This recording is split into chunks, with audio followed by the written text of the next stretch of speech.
हमारे फेफड़े।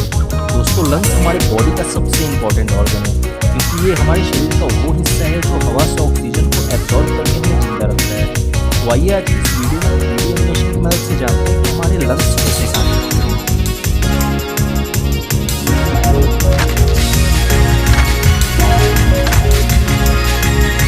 दोस्तों हम ये बात तो जानते हैं कि हमारा शरीर कोशिकाओं यानी सेल से मिलकर बना है और हमारे बॉडी के हर सेल्स को जिंदा रखने के लिए ऑक्सीजन की जरूरत होती है। हमारे बॉडी में ऑक्सीजन को कैरी करने का काम हमारे ब्लड में मौजूद रेड ब्लड सेल्स करते हैं। रेड ब्लड सेल्स हमारे लंग्स से ऑक्सीजन को लेकर बॉडी के हर सेल से निकालते हैं और उनसे कार्बन डाइऑक्साइड लेकर वापस लंग्स में छोड़ते हैं। हमारे लंग्स इस मजबूत टिश्यू को बने होते हैं। जिस तरह से इस तरह से हवा निकालने से वो बिल्कुल सिकुड़ जाते हैं और हवा भरने में खुल जाते हैं। इसी तरह से हमारे लंग्स भी होते हैं। जब हम सांस लेते हैं तो ये खुल के बड़े हो जाते हैं और जब हम सांस छोड़ते हैं तो ये छटक जाते हैं। हमारे बॉडी में दो लंग्स हैं जिन्हें रिब्स यानी पसलियां प्रोटेक्ट करके रखती है। दोनों लंग्स के बीच में हमारा दिल होता है। हमारे दोनों लंग्स बराबर नहीं होते हैं। राइट वाला लंग्स लेफ्ट वाले लंग्स से थोड़ा सा बड़ा होता है।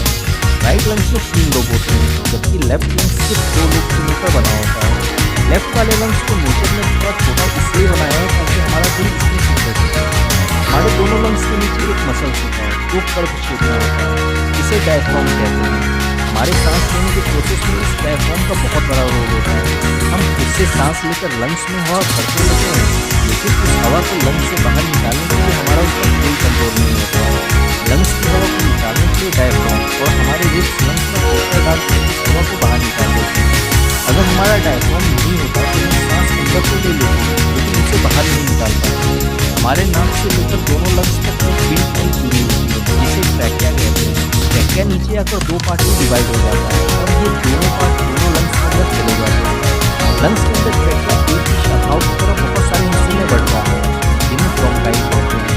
इन ब्रोंकाइल्स के इलाज में बहुत सारे एयर बैग होते हैं जिन्हें अल्वेओली कहते हैं।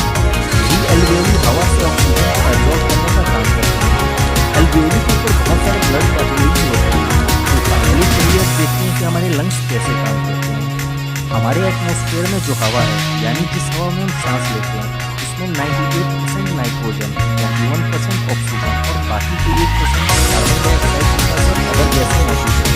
जब हम सांस लेते हैं तो हवा हवा में मौजूद ऑक्सीजन को एब्जॉर्ब कर लेता है और अपने अंदर लगे ब्लड कैपिलरीज में ले लेता है। तब हमारे ब्लड में मौजूद रेड ब्लड सेल्स ऑक्सीजन को एब्जॉर्ब करते हैं। यहाँ से ये ऑक्सीजनेटेड ब्लड हमारे दिल में चला जाता है। हमारे दिल को ब्लड को हमारे पूरे बॉडी में डिस्ट्रीब्यूट करते हैं और पूरे बॉडी से लाए हुए डीऑक्सीजनेटेड ब्लड यानी जिस ब्लड में कार्बन डाइऑक्साइड होता है उसे वापस लंग्स में भेजते हैं। यहाँ ये डीऑक्सीजनेटेड रेड ब्लड सेल्स अपने द्वारा लाए गए कार्बन डाइऑक्साइड को अल्वेओली में छोड़ देते हैं। अब ये कार्बन डाइऑक्साइड हमारे लंग्स से होते हुए शरीर से बाहर निकल जाते हैं। अब अगर आप ये जानना चाहते हैं कि हमारा दिल कैसे काम करता है तो आप हमारे इस वीडियो को देख सकते हैं। इस वीडियो का लिंक नीचे डिस्क्रिप्शन में दे दिया है।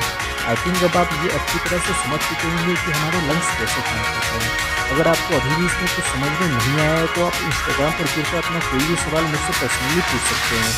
हमारे इंस्टाग्राम चैनल का लिंक नीचे डिस्क्रिप्शन में दे दिया है। वीडियो अच्छा लगा हो तो इसे लाइक कर दें और इस वीडियो से रिलेटेड आपका कोई भी सवाल है तो आप मुझसे कमेंट में पूछ सकते हैं। और ऐसे ही साइंस के 3D वीडियोज़ के लिए आप हमारे चैनल को सब्सक्राइब कर सकते हैं।